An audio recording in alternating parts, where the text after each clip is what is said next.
नमस्कार शेतकरी बांधवांनो, माझं नाव सनी निलेश बढे. मी एक कृषी तज्ज्ञ आहे आणि माझं शिक्षण BSc ॲग्री बिझनेस मॅनेजमेंट आणि BBA international business in food and flowers Netherlands वरून पूर्ण झालं आहे.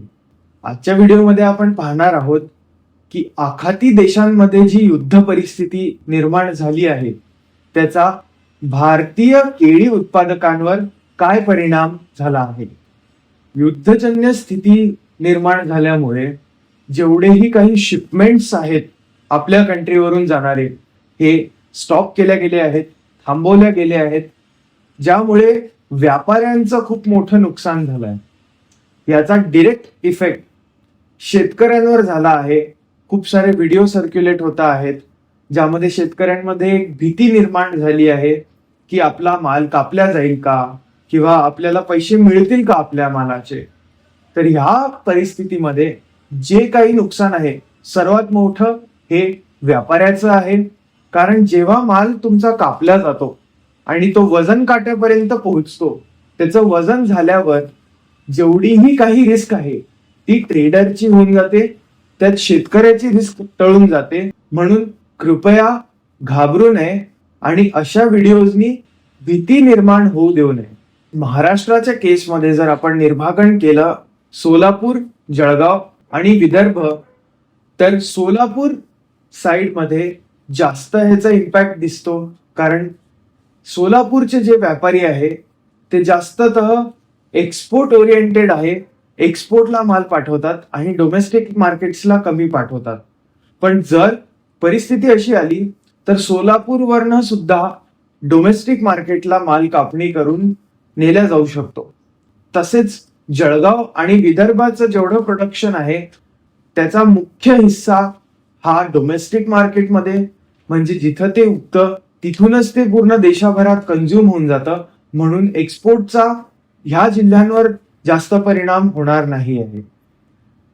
कारण आपलं जेवढं प्रोडक्शन आहे अॅन्युअल बनानाचं त्यातला फक्त 1% हा भाग एक्सपोर्ट केला जातो. ह्याचा अर्थ असा, जर ते 1% एक्सपोर्ट जरीही थांबलं आणि हे लोकल मार्केटला आलं तर ह्या 1%नी इकॉनॉमिकल व्हॅल्यूज मध्ये जास्त भावात घट होणार नाही आहे.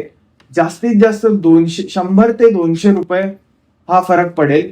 जसं मागच्या वर्षी झालं होतं, भाव 1500 पासून थेट 200-250 पर्यंत आले होते. अशी सिच्युएशन ह्या वर्षी तरी निर्माण होणार नाही. आणि एक्सपोर्टचा जर विषय केला तर एक्सपोर्ट हे कमी होणार नाही.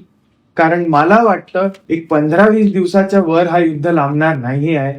आणि महत्वाची गोष्ट म्हणजे ह्या देशांमध्ये काही पिकत नाही, सगळं इम्पोर्टवर अवलंबून आहेत फूड सप्लाय पूर्ण करण्यासाठी. आणि जसं आपण आपल्या पेट्रोलच्या नीड्स पूर्ण करायसाठी काहीतरी तळमळ करणार, तसंच हे देश सुद्धा त्यांचे फूड डिमांड्स पूर्ण करण्यासाठी काही ना काही मार्ग तरी शोधून काढतील. कारण बनाना एक अशी कमोडिटी आहे जी सर्वात चीपेस्ट, सेफेस्ट आणि स्टेबल फूड ऑप्शन आहे ह्या कंट्रीजसाठी. म्हणून डिमांड ही कमी होणार नाही आहे, ती स्टेबल किंवा वाढणारच आहे. तर मी शेतकऱ्यांना आश्वासन देऊ इच्छितो की घाबरू नये. जर तुमचा माल कापणीवर आला असेल तर 8 ते 10 दिवस होल्ड करा. यांनी काही मेजर नुकसान होणार नाही आणि भाव वाढायची किंवा स्टेबल होण्याची वाट पहा. आणि ज्यांचे बाग आता निसवले आहेत आणि येत्या काही आठवड्यात तयार होणार आहेत त्यांनी सुद्धा घाबरू नये. कारण मार्च एंड पर्यंत आंध्र प्रदेशची जेवढी बागायती आहे ती संपते आणि एक डिमांड सरप्लस राहतेच. कारण केळी सप्लाय नियमित होतो. याचा फायदा थेट महाराष्ट्र आणि कर्नाटकाच्या फार्मर्सला होतो. कारण ह्या टाइम मध्ये फक्त ह्या 2 राज्यांमधनं केळी सर्वात जास्त उपलब्ध राहते.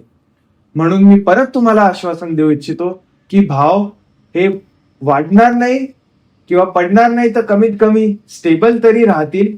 फक्त घाबरू नका. आणि ह्या विषयावर आम्ही प्रयत्न करू जास्तीत जास्त व्हिडिओ येत्या आठवड्यांमध्ये आणायचा. तर या संबंधी तुम्हाला काही प्रश्न असतील, क्वेरीज असतील तर नक्कीच आम्हाला कमेंटमध्ये विचारावे. आणि हा व्हिडिओ जर तुम्हाला आवडला असेल तर आमच्या चॅनलला नक्कीच लाईक, शेअर आणि सबस्क्राईब करायला विसरू नका. धन्यवाद.